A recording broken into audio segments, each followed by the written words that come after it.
Hello students, कैसे हैं आप? आशा करता हूँ आप बहुत अच्छे होंगे, मज़े में होंगे और आप किसी प्रकार से अपनी पढ़ाई को अंजाम दे रहे होंगे।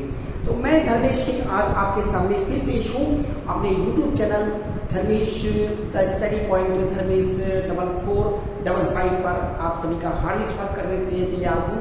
तो आज ये चैप्टर क्वाड्रिलेटरल आपके सामने पेश किया जा रहा है। चैप्टर नंबर 4 है और 8th क्लास में डिफरेंट राइटर्स की बुकों में ये चैप्टर नंबर किसी में 4 दिया है, किसी में 3rd दिया है, किसी में 5 दिया है। तो बेसिक तो सबकी सेम है, तो आप बेसिक पहले पढ़ लीजिए, फिर आपको अलग अलग राइटर्स की किताबों से भी क्वेश्चन करा दिए जाएंगे। तो टाइम को वेस्ट ना करते हुए सबसे पहले मैंने आपको एक फ्लो चार्ट बनाया है। इस फ्लो चार्ट को बनाने में टाइम लगता है, इसलिए मैंने पहले ही ये फ्लो चार्ट बना लिया है। तो आप इस फ्लो चार्ट को देखिए और देखने के बाद आपके बहुत सारे कंसेप्ट क्लियर हो जाएंगे। जब आप क्वेश्चन करने जाएंगे तो आप क्वेश्चनों को उड़ा देंगे। ठीक है, आइए देखते हैं। क्वाड्रिलेटरल को मैंने 2 पार्ट्स में डिवाइड किया। फर्स्ट है इंट्रोडक्शन और दूसरा टाइप ऑफ क्वाड्रिलेटरल। फर्स्ट में इंट्रोडक्शन के अंदर है definition, vertex, adjacent side, adjacent angle, opposite side, convex quadrilateral, concave quadrilateral, sum of interior angles, type of angles. कौन कौन सी एंगल्स आप इसके अंदर पढ़ेंगे? ये एंगल है, पहला है vertical opposite angles, alternate interior angle and exterior angle, फिर corresponding angle, adjacent angle, linear pair. फिर आप पढ़ेंगे टाइप ऑफ क्वाड्रिलेटरल, कितने प्रकार के चतुर्भुज कितने प्रकार के होते हैं। पहला है रेक्टेंगल होता है, दूसरा स्क्वायर होता है, तीसरा ट्रेपेजियम, चौथा पैरेललोग्राम, पांचवा आपका रोम्बस और छठा काइन। यहाँ पर जाकर आपके क्वेश्चंस से रिलेटेड इंट्रोडक्शंस आपका खत्म हो जाता है। इसके बाद आप क्वेश्चन लगाना शुरू कर देंगे। तो जैसे ही आप क्वेश्चन लगाएंगे तो अगर आपको इनकी डेफिनेशन, इनकी आइडेंटिफिकेशन और ये एंगल्स के बारे में आपको नॉलेज है तो बस इतना तक ही पूछ लेंगे। कहीं आपसे क्वेश्चंस में क्या पूछेगा कि इसमें कौन सा एंगल है, ये एंगल कितने डिग्री का है, तो ये एंगल कितने डिग्री का है। कहीं पर आपसे पूछ लेगा कि ये क्वाड्रिलेटरल है या नहीं है, इसको प्रूव कीजिए। ये साइड पैरेलल है, ये साइड पैरेलल होगी या नहीं, इसको प्रूव कीजिए। बस इतना सा। तो स्टार्ट करते हैं, नहीं टाइम वेस्ट करते हुए आप स्टार्ट करते हैं चैप्टर नंबर 4 में क्वाड्रिलेटरल। और क्वाड्रिलेटरल में फर्स्ट पॉइंट आप स्टार्ट करते हैं डेफिनेशन। डेफिनेशन के लिए आप एक चीज ध्यान रखें कि क्वाड्रिलेटरल शब्द किससे आया है, लेकिन वर्ड है। कौन सा वर्ड है? लेकिन वर्ड। और क्वाड्रिलेटरल पे 2 भागों में इसने बांट दिया है। लेकिन वर्ड है, क्वाड्रिलेटरल को 2 भागों में बांटा है। पहला क्वाड्री और दूसरा कौन सा है? लेटर्स।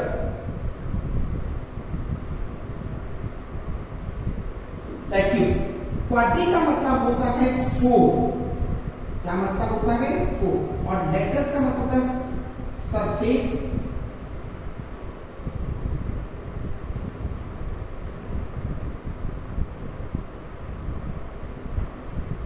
और वो भी कैसी? क्लोज सरफेस, या आप इसको साइड कह सकते हैं या आप इसको फेस कह सकते हैं कि ऐसी आकृति या ऐसी शेप जिसके अंदर 4 साइड हो और वो भी 4 साइड कैसी हो? क्लोज हो, बंद हो, तो वो सभी क्या कहलाएंगे? क्वाड्रिलेटरल कहलाएंगे।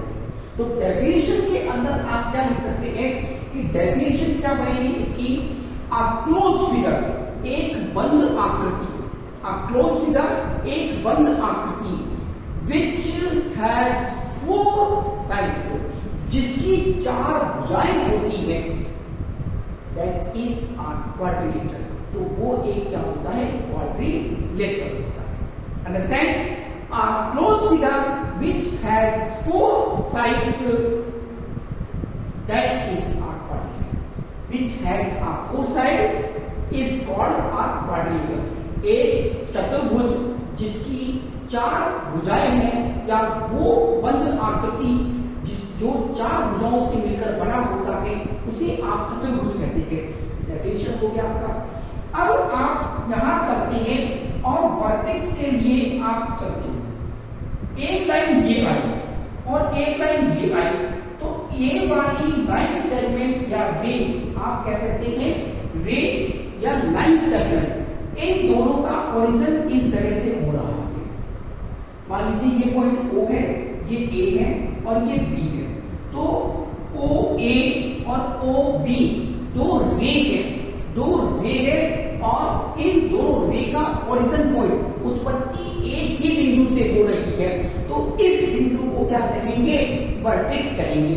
आप ये मान के चलते हैं कि आपने रूम देखा है, रूम के अंदर जो कोना होता है उसको क्या कहते हैं? वर्टेक्स कहते हैं। क्या कहते हैं? वर्टेक्स। तो आपका वर्टेक्स क्या है कि वो बिंदु जहां से दो रेखाओं की उत्पत्ति होती है या दो रेखाखंडों की उत्पत्ति होती है, उस बिंदु को क्या कहते हैं? वर्टेक्स कहते हैं। ठीक है, बोलिए कितनी बात समझ आ गई? I think you are understand.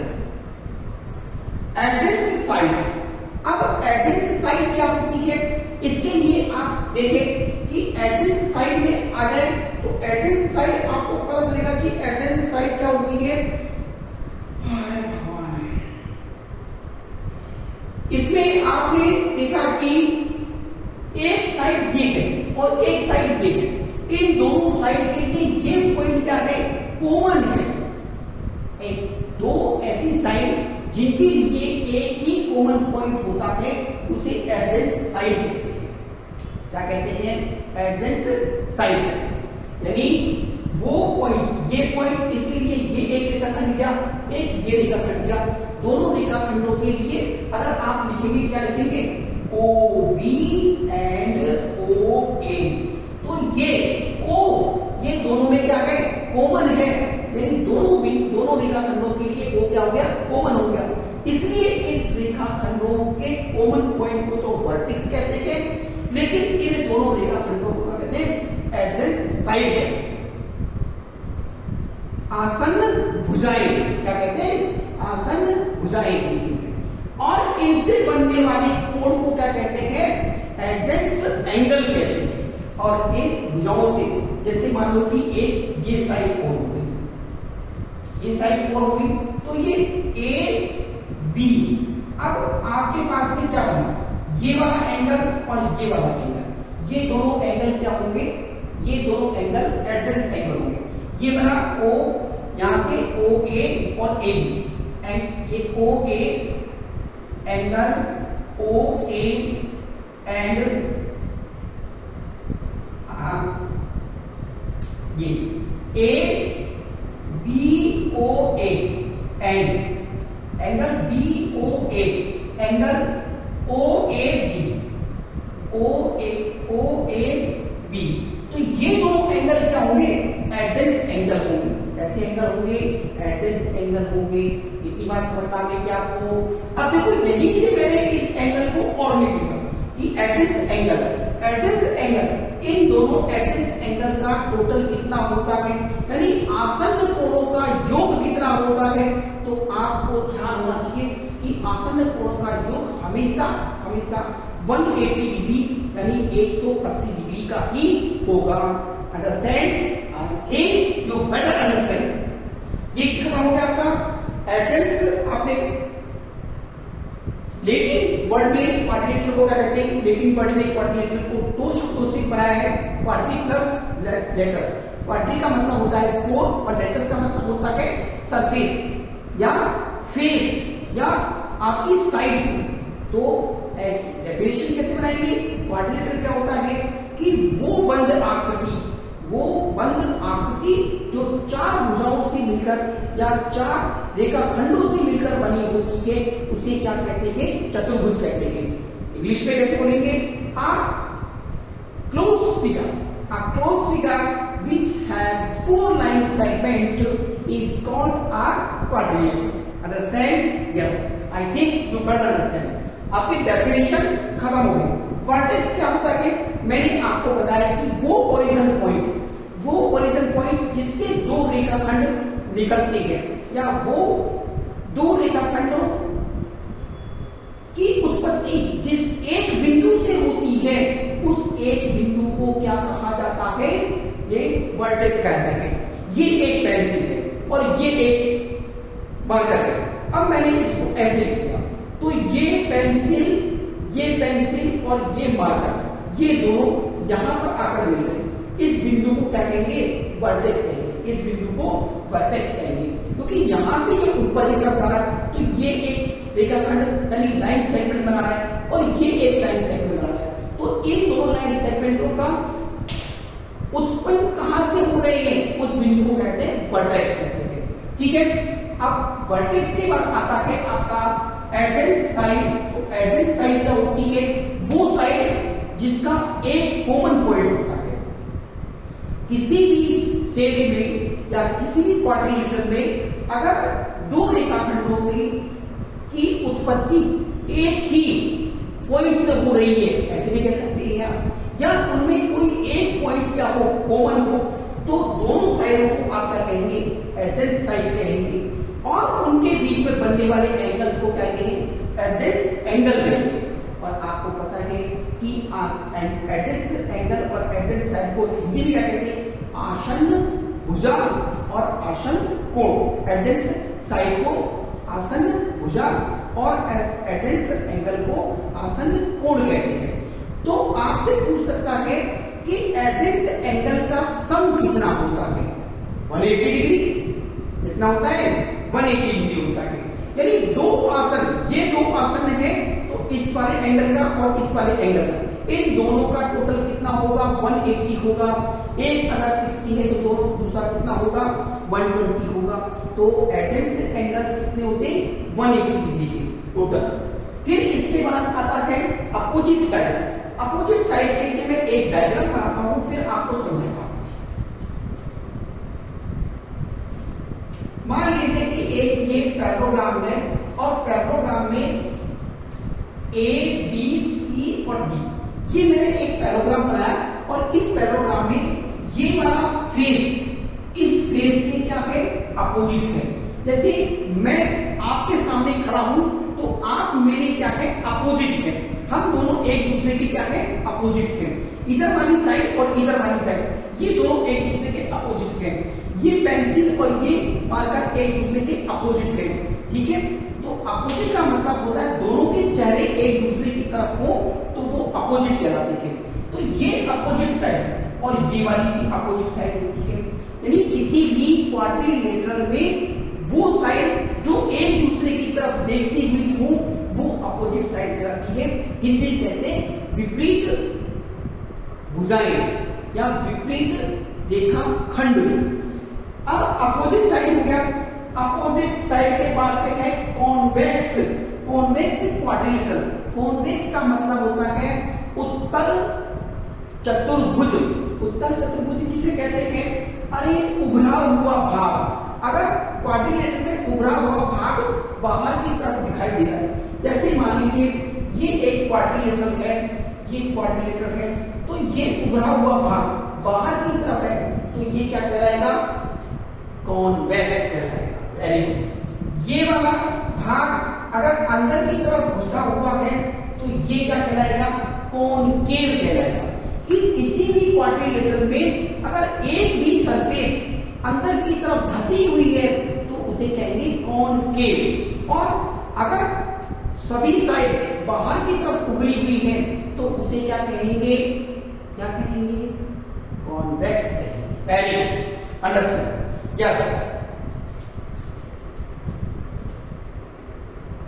इसके बाद होता है सम ऑफ इंटीरियर एंगल। एक आपको मैंने ये बना दिया डायग्राम, मान लो कि ये एक डायग्राम है ए बी सी डी। ये डायग्राम इस प्रकार से मैंने बना दिया और इसको मैंने लिखा कि the sum of angle A plus angle B plus angle C plus angle D, इनका टोटल होता है 360। किसी भी क्वाड्रिलेटरल के इंटीरियर एंगल का सम कितना होता है? 360 होता है।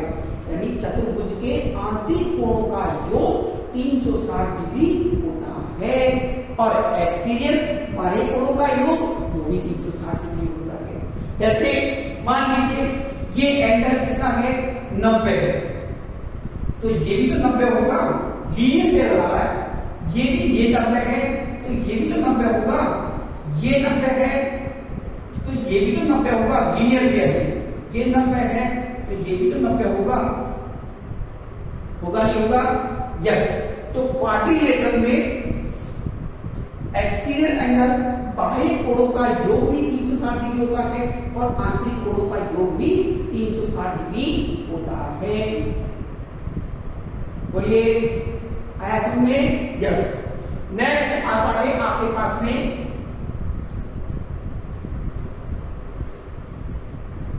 Type of angles. एक क्वाड्रिलेटरल में कौन कौन से एंगल हो सकते हैं? ये वो राइट एंगल ट्रायंगल वाला नहीं है, ये क्या है? एक क्वाड्रिलेटरल है और इस क्वाड्रिलेटरल में किस प्रकार के एंगल बनते हैं? देखो सबसे पहले है वर्टिकल अपोजिट एंगल। अगर दो लाइन सेगमेंट इस प्रकार से काट रहे हैं, इस प्रकार से लाइन सेगमेंट आपस में काट रहे हैं या दो लाइनें इस प्रकार से इंटरसेक्ट हो रही हैं, तो ये वाला फेस इस फेस से क्या होगा? ये 1, ये 2, ये 3 और ये 4। तो एंगल 1 बराबर एंगल 4। क्यों? क्योंकि ये वर्टिकली अपोजिट है, ये वर्टिकली अपोजिट एंगल है। और एंगल 2 इक्वल टू एंगल 3, ये भी वर्टिकली अपोजिट है। तो दो वर्टिकली अपोजिट, मान लो ये 60 का है तो ये भी 60 का होगा, कि 120 का तो ये भी 120 का होगा। तो वर्टिकल अपोजिट का मतलब होता है ऐसे एंगल जो ऐसे तिरछे एक्स शेप में बने हो, या कैंची की तरह सीजर होता है कैंची, उसको जब आप खोलते हैं तो उस कंडीशन में बने हो, या कैपिटल एक्स वाली कंडीशन में बने हो, तो ऐसे एंगल क्या कहलाते हैं? वर्टिकल अपोजिट एंगल कहलाते हैं। इसके बाद आता है alternate interior angle. Alternate interior angle कहते हैं एकांतर खंडीय कोण, एकांतर कोण या एकांतर खंडीय कोण। कैसे होते हैं? जब कोई भी पैरेलल लाइन, कैसी लाइन हो? पैरेलल लाइन, और पैरेलल लाइन को एक तिर्यक रेखा इस प्रकार से काटे। तिर्यक का मतलब होता है ट्रांसवर्सल लाइन। दो समांतर रेखाओं को अगर कोई तीसरी रेखा काट रही है तो उसे कहते हैं तिर्यक रेखा। ट्रांसवर्सल लाइन इज, अगर आपको डेफिनेशन बताइए ट्रांसवर्सल लाइन की तो क्या है? When two parallel line is intersect by a line it is known as a transversal line. कि दो समांतर रेखाओं को काटने वाली तीसरी रेखा को क्या कहते हैं? तिर्यक रेखा कहते हैं। अगर ये काट रही दोनों को तो ये तिर्यक रेखा होगी। तिर्यक रेखा ऐसी हो सकती है और इस तरीके से हो सकती है, ये भी तिर्यक रेखा है, ठीक है? तो तिर्यक रेखा कैसी भी हो सकती है, लेकिन दोनों लाइनों को उसको काटना चाहिए। अगर दोनों लाइनों को नहीं काट रही है तो वो तिर्यक रेखा नहीं है। अब इस तिर्यक रेखा में कौन कौन से एंगल बनेंगे वो देखिए। अगर किसी भी एंगल में ऐसे जेड आकृति बन रही है, कैसी आकृति बन रही है? जेड आकृति। जेड आकृति के अंदर वाले कोण, सभी कोण क्या होते हैं? अल्टरनेट इंटीरियर एंगल होते हैं। और जेड आकृति के बाहर वाले कोण सभी क्या कहलाते हैं? एक्सटीरियर एंगल कहलाते हैं। इतनी बात समझ में आ गई क्या? बोलिए, इतनी बात समझ में आई क्या? यस। क्या है कि जेड आकृति के अंदर बनने वाले सभी कोणों को क्या कहते हैं? अल्टरनेट इंटीरियर, एकांतर खंडीय कोण कहते हैं। और बाहर वाले कोणों को क्या कहेंगे? एक्सटीरियर एंगल कहेंगे। एक्सटीरियर अल्टरनेट एक्सटीरियर एंगल कहते हैं, यानी बही कोण, एकांतर बही कोण कहते हैं। ऐसे मान लो कि घर के अंदर जो रहते हैं वो तो पारिवारिक व्यक्ति कहलाते हैं, पारिवारिक सदस्य कहलाते हैं, और बाहर वाले पड़ोसी कहलाते हैं। क्या कहलाते हैं? पड़ोसी कहलाते हैं। आगे समझ में? ठीक है। तो जेड आकृति के अंदर बनने वाले कोणों को एकांतर कोण कहते हैं। इसका मतलब ये लाइन आपने बनाई,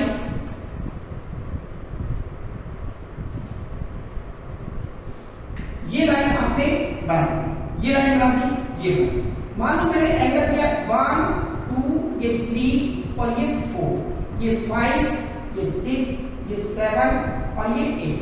तो देखो यहां से चलिए, ये आपने जेड बना, ये बन रहा जेड। तो एंगल 3 और एंगल 4 इस डायग्राम के अंदर बन रहा है। डायग्राम के अंदर बन रहा है तो क्या लिखेंगे?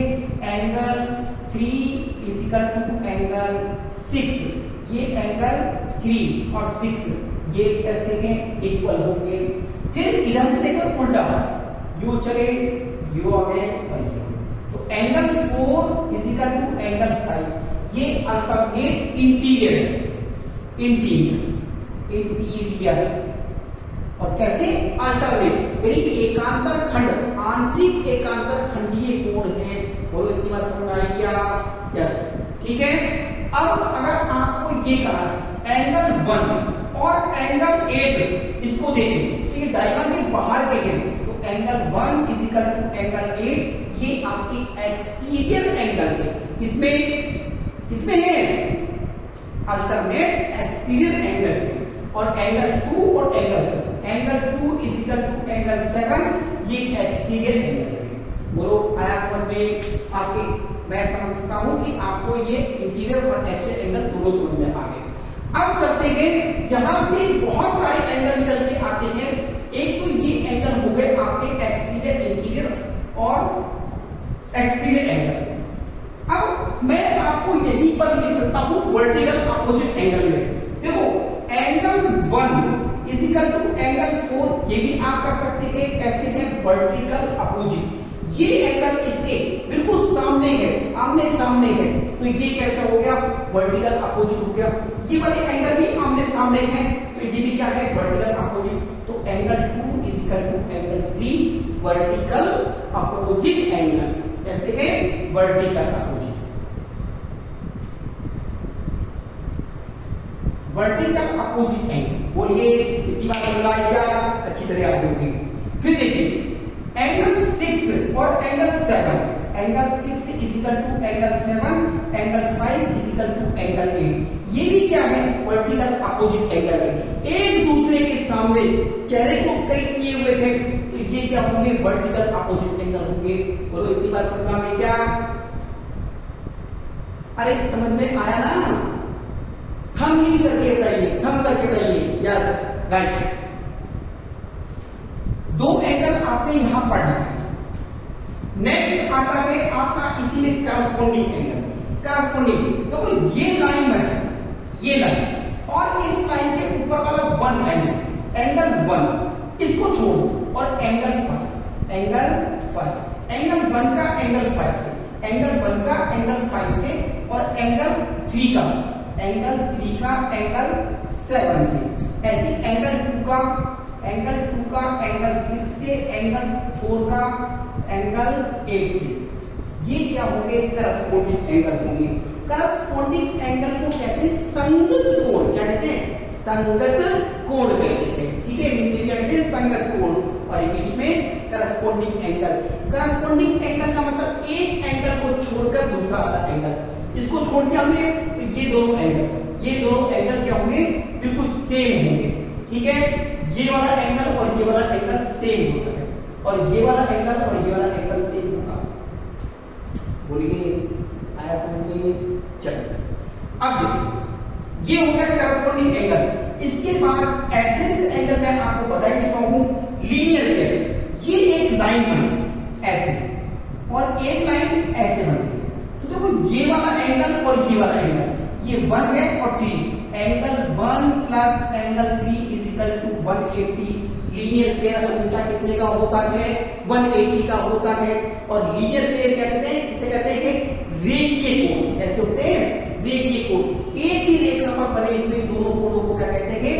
रेखीय कोण कहते हैं। इस लाइन को यहां से हटा दो तो एक ही रेखा पर बने दोनों एंगल रहेंगे। इन दोनों एंगलों का योग कितना होता है? 180 डिग्री होता है। तो लीनियर पेयर कैसे होते हैं? एक ही रेखा पर बने हुए कोण लीनियर पेयर या रेखीय कोण कहलाते हैं। यहां तक खत्म हो गया। बोलिए यहां तक समझ में आ गया? नेक्स्ट ये अब आपका इंट्रोडक्शन खत्म। किसका इंट्रोडक्शन? क्वाड्रिलेटरल का इंट्रोडक्शन आपका फिनिश हो गया। अब आप दुनिया के किसी भी कोने में चले जाए, वहां क्वाड्रिलेटरल के बारे में आपसे कोई कुछ पूछ ले तो आप उसका आंसर आसानी से दे सकेंगे। बस अभी ये बाकी है, इसको खत्म करने के बाद आपका बिल्कुल फिनिश हो जाएगा। अंडरस्टैंड? यस।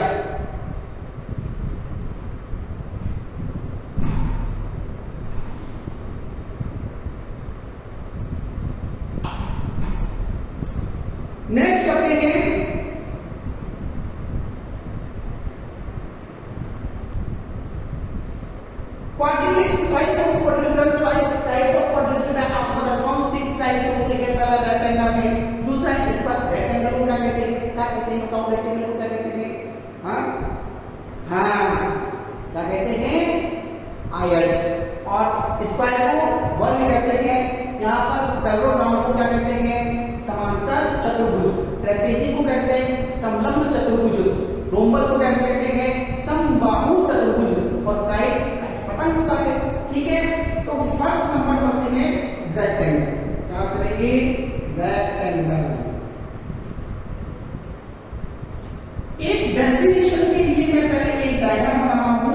इस डायग्राम को जरा ध्यान से देखिए। ये ए बी सी डी, ये साइड इसके, ये साइड इसके, ये 90, ये 90, ये 90 और ये 90। फिर दूसरा डायग्राम मैं समझाने के लिए बना रहा हूं। ये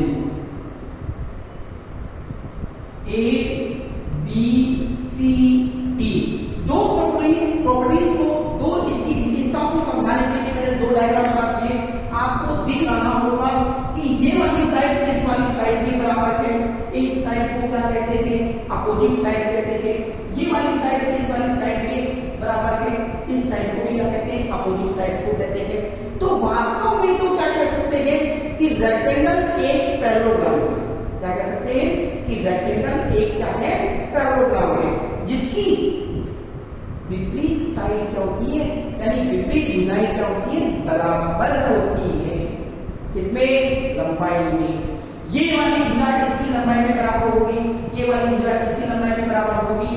लेकिन इसमें एक छोटी सी लाइन और जोड़नी पड़ती है कि रेक्टेंगल और पैरेललोग्राम में बस इतना सा अंतर है कि इसमें प्रत्येक कोण ईच एंगल मेजर 90 डिग्री, प्रत्येक कोण 90 डिग्री का होता है, जबकि पैरेललोग्राम में एक भी कोण 90 डिग्री का नहीं होता है। बोलो इतनी बात समझ में क्या? तो रेक्टेंगल की डेफिनेशन क्या लिखेंगे? quadrilateral, a closed quadrilateral which opposite sides are equal and every angle is 90 degree। एक ऐसा बंद चतुर्भुज, जिसकी आमने सामने की भुजाएं बराबर हो और प्रत्येक कोण 90 डिग्री का हो, उसे क्या कहते हैं? आयत कहते हैं। बोलो समझ में? ये एक इसकी विशेषता होगी। One property is rectangle. Second property आप देखिए, डायगोनल किसे कहते हैं? डायगोनल ये वाला कोना, यानी ये वाला वर्टेक्स और ये वाला वर्टेक्स, ये वाला वर्टेक्स और ये वाला वर्टेक्स, दो विपरीत बिंदुओं को मिलाने वाली सरल रेखा को क्या कहते हैं? विकर्ण कहते हैं। हिंदी में कहते हैं विकर्ण। ये वाला कि दो विपरीत बिंदुओं को मिलाने वाली सरल रेखा को क्या कहते हैं? विकर्ण कहा जाता है। क्या कहते हैं? विकर्ण। Two opposite vertex meet by या join by a straight line, it is known as a diagonal। तो ये डायगोनल इधर से खींचा आपने। इस डायगोनल के बाद में आप देखेंगे कि ये वाला ट्रायंगल और ये वाला ट्रायंगल, दो ट्रायंगल इसमें बन रहे हैं और दोनों ट्रायंगल इक्वल होते हैं। क्या होते हैं? इक्वल होते हैं। इस ट्रायंगल का एरिया और इस ट्रायंगल का एरिया, दोनों का एरिया बराबर होगा और दोनों के एरिया को अगर आपने निकाल लिया, ऐड कर दिया, तो इस रेक्टेंगल का एरिया आ जाएगा। मैं नहीं कहता हूं कि आप रेक्टेंगल का एरिया याद करें L into B। आपको अगर इस ट्रायंगल का एरिया भी याद है तो आपने डायगोनल डाल दिया तो आप पाइथागोरस थ्योरम से इसको सॉल्व कर सकते हैं। बोलो आया समझ में? देखो ये सबसे बड़ी भुजा होती है, इसको हाइपोथेलेमस कहते हैं। हाइपोथेलेमस का मतलब क्या होता है? कर्ण। ये लंब को क्या कहते हैं? एल्टीट्यूड। और ये बेस, आधार। तो कर्ण स्क्वायर बराबर लंब स्क्वायर प्लस आधार स्क्वायर। इसके लिए भी सेम हो जाएगा। दोनों का आपने निकालने के बाद में आप दोनों को ऐड कर देंगे तो इसका एरिया निकलकर सामने आ जाएगा। बोलिए इतना समझ आ गया क्या? एक बार और देखिए, है ना? एक बार और देखेंगे तो अच्छे से समझ आएगा। फिर अगर मैं इसको लूं, ये पूरा 10 सेंटीमीटर, तो ये भी 10 सेंटीमीटर का होगा, ये भी 10 सेंटीमीटर का ही होगा। तो क्या कह सकते हैं, in rectangle both diagonals are equal. एक रेक्टेंगल में, एक आयत में दोनों ही डायगोनल, दोनों विकर्ण क्या होते हैं, बराबर होते हैं। बोलो आया समझ में? ये वाला विकर्ण इस वाले विकर्ण की लंबाई में क्या होगा, बराबर होगा, और दोनों ही डायगोनल बराबर होंगे किसमें, रेक्टेंगल में। अब ये कहो कि ये 90 डिग्री का बनाएगा, 100 नहीं बनाएगा, ठीक है, ये 90 डिग्री का नहीं बनाएगा। अगर ये दोनों विकर्ण इंटरसेक्ट कर रहे हैं, नहीं करेंगे, तो केवल और केवल रोम्बस और स्क्वायर में ये 90 डिग्री को फॉरवर्ड करेंगे, यानी यहां पर जो एंगल बनेगा वो 90 डिग्री का बनेगा, इसमें रोम्बस में और स्क्वायर में, और किसी में 90 डिग्री का नहीं बनेगा। ठीक है, आगे समझ में? चलो सेकंड देखते हैं, स्क्वायर। आपके पास में आया सेकंड स्क्वायर, ये एक शेप में बनाया, ये शेप, और दूसरा शेप में वापस से बना रहा हूं, ए बी सी डी, ये 90, ये 90, ये 90 और ये 90, ए ए ए ए, ये साइड में से। तो आपसे कुछ पूछ सकता है कि साइड होती है, स्क्वायर क्या होता है, what is the definition of square? Square की डेफिनेशन क्या होती है? तो आप लिखेंगे a quadrilateral which has all sides are equal. ऐसा चतुर्भुज जिसकी सभी भुजाएं बराबर होती है और प्रत्येक कोण 90 डिग्री का होता है, वो क्या कहलाएगा, स्क्वायर कहलाएगा। वरना चारों भुजाएं तो रोम्बस के अंदर भी बराबर होती है भाई, चारों भुजाएं तो रोम्बस के अंदर ही बराबर होती है, लेकिन रोम्बस में एक भी कोण 90 डिग्री का नहीं होता है। तो यही अंतर है रोम्बस और स्क्वायर में कि 4 sides are equal and every angle is are rhombus. तो क्या कह सकते हैं आप कि रोम्बस को स्क्वायर कह सकते हैं? कई कई जगह पर रोम्बस को स्क्वायर के रूप में शो किया जाता है, वो प्रूफ करने के लिए। तो अभी तो आप केवल इतना समझे कि एक स्क्वायर तो रोम्बस हो सकता है, लेकिन एक रोम्बस एक स्क्वायर नहीं हो सकता है। ठीक है, क्योंकि एक रोम्बस की साइड को अगर हम स्क्वायर की साइड को ही काउंट करके चले तो वो रोम्बस बन सकता है, लेकिन एंगल्स को लेके चले तो फिर वो स्क्वायर नहीं बनता। ठीक है, अब चलिए सेकंड प्रॉपर्टी के लिए, ये आपको डायगोनल था और ये भी डायगोनल था, दोनों डायगोनल इक्वल होते हैं। डायगोनल्स कैसे होंगे? इक्वल होंगे, और जहां पर इंटरसेक्ट करेंगे वो 90 डिग्री पर काटेगा। कहां पर काटेगा? 90 डिग्री पर। आगे समझ में? तो रेक्टेंगल और स्क्वायर के डायगोनल में अंतर क्या हो गया? इसके डायगोनल तो 90 डिग्री पर काटते हैं, इंटरसेक्ट करेंगे, लेकिन रेक्टेंगल के नहीं करेंगे। रेक्टेंगल के डायगोनल 90 डिग्री पर नहीं करते हैं, नहीं काटते हैं। बस इतना समझ लीजिए। ठीक है, अब आपको इसके पेरीमीटर तो आते होंगे कि इसका पेरीमीटर क्या होता है, 4 इंटू साइड होता है, और एरिया क्या होता है, साइड स्क्वायर होता है। बस इतना सा। पेरीमीटर क्या कहते हैं? The length of whole shape is shape की टोटल लंबाई, the sum of whole length यानी टोटल लंबाई, यहां से यहां चला, यहां से यहां चला, यहां से चला, यहां से चला, तो बाउंड्री वाली टोटल लेंथ को भी क्या कहते हैं? पेरीमीटर कहते हैं। और रीजन, इस स्क्वायर का रीजन कौन सा है? रीजन ये अंदर वाला, ये अंदर वाला पूरा क्षेत्र, ये ही कहलाता है इसका रीजन। तो रीजन में क्या है? लेंथ, लेंथ, लेंथ और लेंथ। 4 लेंथ है और 4 लेंथ क्या है? इक्वल है। तो इसकी अगर हमने स्क्वायर कर दिया, एक लाइन को अगर हमने स्क्वायर कर दिया तो वही इसका रीजन निकल जाता है, वही इसका एरिया निकल जाता है। ठीक है, नेक्स्ट इसके बाद है पैराबोला।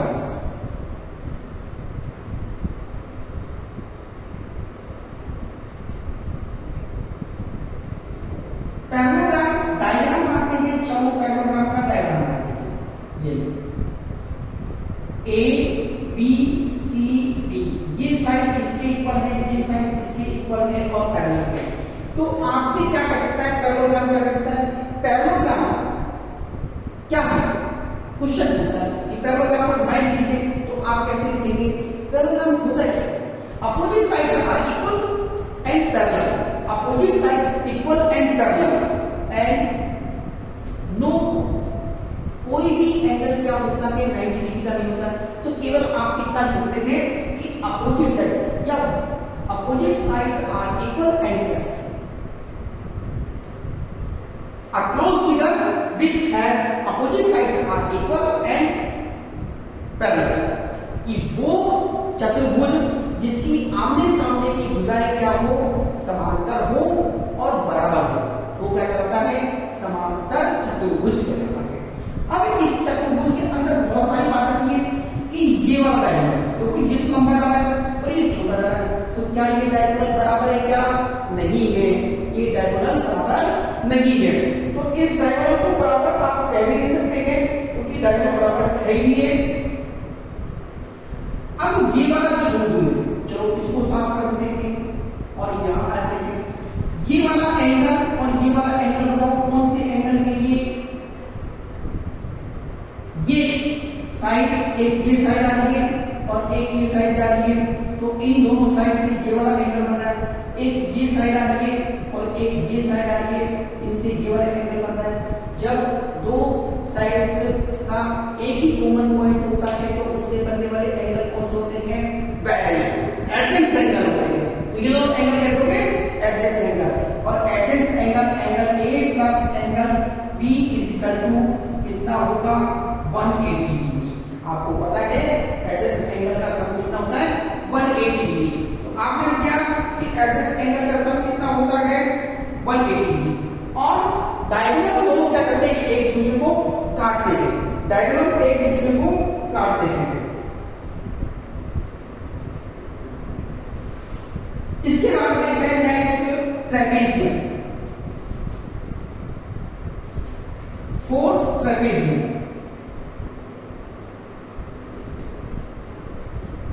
डायग्राम बनाता हूं, आपको ध्यान रहेगा डायग्राम बनाते ही। ये आ जाओ, चलो ए बी सी डी। देखो ट्रेपेजियम को हिंदी में कहते हैं समलंब चतुर्भुज, समलंब चतुर्भुज।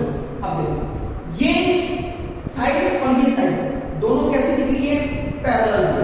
तो आप क्या लिखेंगे? a quadrilateral which one pair side are parallel, one pair sides are parallel, कि एक जोड़ी रेखाएं या भुजाएं उसमें समांतर होती है, ऐसा चतुर्भुज क्या करता है? समलंब चतुर्भुज कहता है। क्या करता है? समलंब चतुर्भुज कहता है। ठीक है, आगे समझ में। तो ये समलंब चतुर्भुज के बारे में हो गया कि समलंब चतुर्भुज क्या होता है। आप बिल्कुल ठीक है।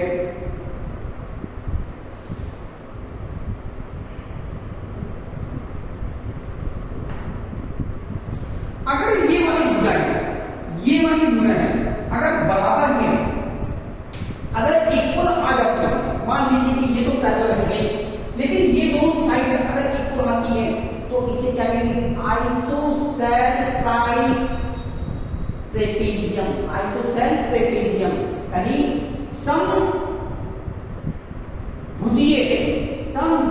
समलंब चतुर्भुज, समलंब चतुर्भुज या समभुजीय समलंब चतुर्भुज यानी आइसोसेल ट्राइट्रेपेजियम कहते हैं। ठीक है, नेक्स्ट आपका है rhombus.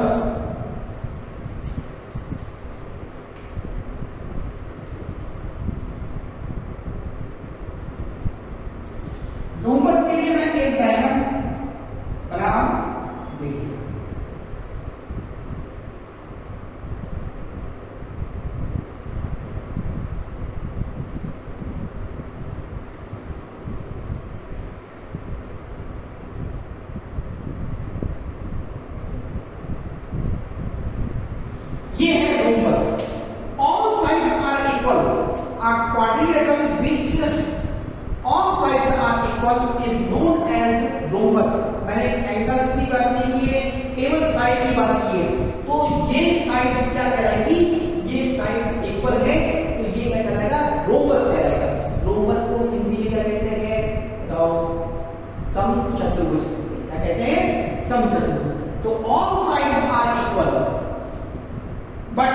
Diagonals are not equal, लेकिन उसके डायगोनल इक्वल नहीं होते हैं। बोलो होते हैं क्या डायगोनल इक्वल?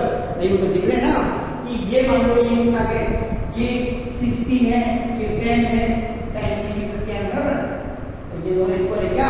नहीं है। लेकिन लेकिन लेकिन दोनों डायगोनल एक दूसरे को इंटरसेक्ट करते हैं कहां पर? 90 डिग्री पर। 90 डिग्री पर क्या करेंगे? हमेशा इंटरसेक्ट करेंगे। किससे करेंगे? 90 डिग्री पर। डायगोनल तो इक्वल नहीं है, लेकिन जब वो इंटरसेक्ट करेंगे तो परपेंडिकुलर या 90 डिग्री पर भी क्या करेंगे?